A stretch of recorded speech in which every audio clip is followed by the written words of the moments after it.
Hello.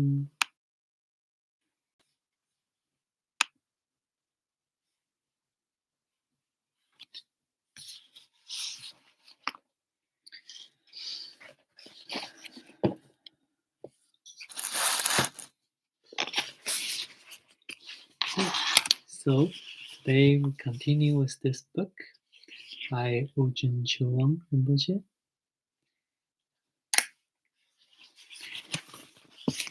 Our human life is so precious. It seems we ought to be happy. We're taught that we can be happy if we work hard to achieve the goals we're told to strive for. Looking young and attractive, having a good relationship, succeeding at work, and making good money, for example. When we think we are doing well in life, it's usually because we feel happy for the time being or we are satisfied, even delighted with our positive circumstances. When we fall in love, buy a new car, or get the promotion we have worked so hard for, we experience high spirits, but sooner or later, we learn that such happiness is short-lived or tainted with problems of one kind or another. No matter how much happiness we get out of our circumstances, we eventually reach a point where we feel uncertain, stressed, and unhappy. We feel that if we just had a little more of this or a little less of that, or if we could just figure out what's lacking, then we would find true happiness. But reaching that elusive place is so rare. Our times of happiness turn to times of sadness. The things we had hoped would bring complete, perfect happiness simply fail to do so. Clearly, something is missing. Even when we succeed in getting the things that are supposed to bring happiness, we do not feel fundamentally, unconditionally happy. By fundamental or unconditional happiness, I mean not merely temporary happiness, but a contentment that is indestructible. It does not depend on any external cause or conditions or circumstances. In truth, the problem is not with our possessions, our relationships, our status in life, our other circumstances. The problem is with our own mind. That may sound pretty serious. What's wrong with our mind? How can we fix our mind? Fortunately, there is something we can do. It's not as difficult as you might think. In fact, there are only a few thoughts between you and happiness. For many hundreds of years, the meditation masters of my lineage have experienced and taught an understanding of the human mind that fully answers the challenge of finding unconditional happiness. My teachers and their teachers before them preserved this understanding for posterity. But today, the traditional manner in which this wisdom has been presented does not speak to a large majority of people. It all sounds exotic, mystical, or foreign to them, with terms such as enlightenment defined in ways that remain puzzling. It does not have to be such a mystery. The path to enlightenment is a straightforward, logical, realistic, natural process. It can work for you as you read this book and both contemplate and practice the teachings given here.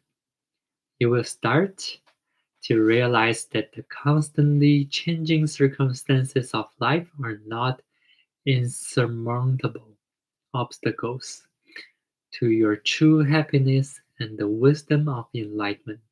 Actually, recognizing the transitory nature of reality is the first step to reconnecting to the forgotten but inherent quality of your true nature, your pristine mind. Fortunately, pristine mind is already present in all of us. It's not something we need to acquire, nor it's something that ever leaves us. It's here now, ready to reveal a serenity, vibrancy, strength, and inner peace that most of us have never known possible. Most people, of course, do not understand the human mind from the helpful perspective of pristine mind, and so they suffer from mental and emotional discontents such as stress, anxiety, and depression. They identity themselves um, they identify themselves with the ordinary thinking mind and its activities. Indeed, many people believe that the thoughts and the feelings they continually experience are what they themselves actually are. They believe that without their thoughts and feelings, they do not even exist. They do not know that these thoughts and feelings obscure and cloud the fundamental nature of human mind, pristine mind. In today's world, we are constantly bombarded with all kinds of experiences and impressions, whether from our immediate surroundings or various media. These experiences intensify the feelings, ideas, thoughts, and reactions that make up the mental events of our ordinary mind, blocking our view of pristine mind. Through pristine mind meditation, we can actually see that these mental events obscure a fundamental mind that is powerful, serene, and fearless. Pristine mind practice frees us from the constraints of our mental events and reveals transcendent truth about the nature of the mind so profound that our very perception of life is completely transformed. This is a reality experienced directly, not the mystical feelings or a theoretical concepts. This wondrous change will not seem obvious until you experience it for yourself. The implications of this deeper subjective experience may strike you as nothing short of miraculous. The few paragraphs I have just shared with you have no doubt raised many questions. Pristine mind is not something you can just hear mentioned and then automatically experience. It requires both an understanding and a practice that must be applied with sincerity and effort. But if you receive the right instructions from a qualified teacher, beneficial results can be experienced in a relatively short time. One thing that people often ask is how pristine mind practice differs from mindfulness practice. Mindfulness practice or training is a method of working with the mind that has gained a significant following around the world in recent years, producing wonderful results in many settings, include schools, business, and prisons. The practice has a calming effect on the mind that produces great benefits. It reduces stress and enable people to function more effectively. Mindfulness develops concentrations and single-pointed focus, which is very important and in and of itself an excellent thing. The Pristine Mind teaching also include mindfulness techniques, but these techniques are only part of the practice. Pristine Mind practice goes way beyond mere relaxation of the mind. It facilitates very important and unexpected insights into the nature of the mind itself, thus enabling a profoundly liberating experience. Pristine mind meditation access an expansive state of mind, one with an immensely broad perspective. We are able to see the mind itself and the whole world as they truly are. We witness firsthand how our ordinary mind creates its own distorted sense of reality. It helps us see how all these experiences or mental events block our awareness of a pristine experience that provides a very different sense of our connection to the world around us. We discover a clear, rich, and beautiful perspective on the world. The wider, deeper view affects all aspects of our lives. Before long, our new perspective enable us to see how pretty our ordinary mind is, how needless fearful it makes us, and how prone it is to getting lost in the swirl of everyday events. When we begin to understand this and see the unimpeded view of the truer, clearer, and more vibrant reality of pristine mind, we are filled with gratitude, love, and compassion, which makes us feel truly connected to our world and all living things. The the fleetingness of life, our enjoyments, our possessions, and even our close relationships are all the more cherished for their impermanence.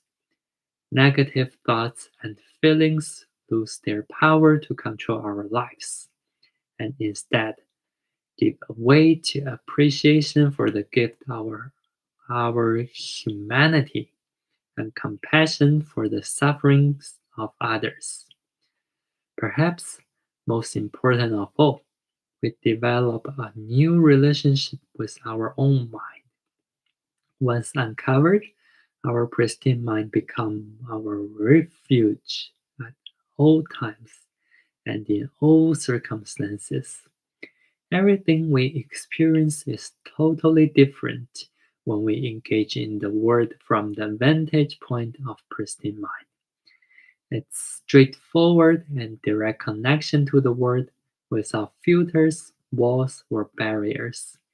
Our pristine mind meditation leads us to heat, to sleep, and breathe pristine mind, to operate from pristine mind, engage in the world with pristine mind, holding conversations in pristine mind, take vacations in pristine mind, and enjoy myriad sensory experience with pristine mind. Operating in daily life from pristine mind is a way of living that is 1,000 times more effective than operating from ordinary mind. There is no stress when you talk to other people or engage in the world this way. This is not just a theory, it becomes your true experience, really, genuinely true. What do I mean by really, genuinely true? In pristine mind, our experience is a steady reflection of who we really are at our core. We're self-sufficient and complete, compassionate, happy, loving, robustly connected to the world around us, and unafraid of unpredictable nature of life. We are not required to renounce or turn away from the world. On the contrary, in pristine mind, we're genuinely in touch with the world, and we are able to function far more effectively in it. In the pages that follow, I will teach you the lessons of pristine mind and show you the profound practice that can help you gain access to this most extraordinary state. As you read, I would like to keep in mind an important principle. Do not simply read the material. Also take the time to contemplate it. In doing so, you will be able to use the teachings to explore your mind more deeply than you might otherwise be able to do. I strongly encourage you to read this book slowly out loud, ideally with another person or a group. Reflect on what is said and compare it with your own experience. Soon you will notice a difference in the way you feel, and you will start to move closer to the wonderful experience of pristine mind. This will create new feelings of love, gratitude, and fulfillment within you. It is this life-transforming experience that I wish for you. I will explain that the enlightened master of my lineage have understood about the true nature of our mind, the qualities of this pristine state, and the reasons we have lost our connection to pristine mind. The very idea that there is such a state of mind may seem quite foreign to you at this point and may raise many doubts. This is understandable. Most people have not experienced such a state. The pristine mind teachings are not a dogma, ideology, or belief system. The teachings requires no blind faith or suspension of rational thinking.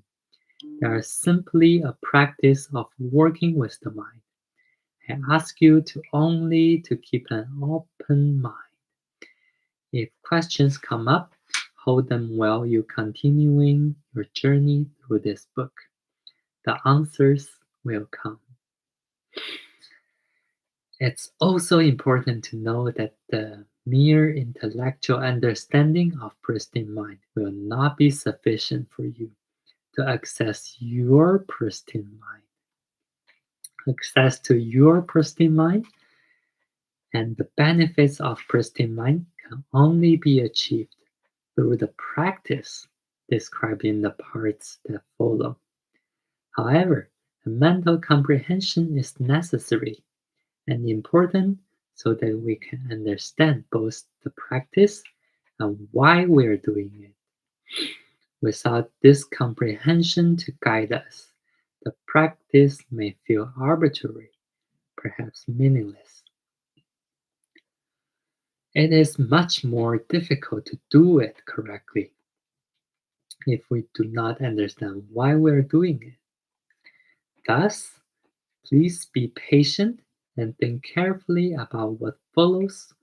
First, I will give you a sense of what pristine mind is like and how it differs from our ordinary mind. What we call the ordinary mind is what most of us now experience as our mind, with which we closely identify. Right now, for most of us, it's simply what life is. The basic point I will make is that we are out of touch with pristine mind because our ordinary mind functions in a way that obscures and blocks our awareness of it. I will show you exactly how that happens.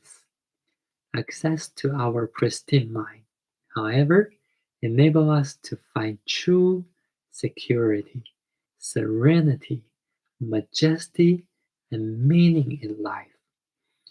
To be completely, truly happy, we must reconnect it with pristine mind. This is what these teachings are designed to do. So let's begin. Here, let's begin. As you can see, the introduction is so profound, right? It reminds me of a really good documentary from 2017, and they talk about how our mind, by the way, the title is Heal, mainly talked about the medical aspect of how our mind determine the conditions, the symptoms, and in relationships from mind to body and from mind to the environment. So basically, it talk about the subconsciousness, our operating system of how we eat, living, sleep, and everything that doesn't even require the conscious. But what the conscious should be is way more powerful. I assume that consciousness are our pristine mind. Let's see what the book entails and leave the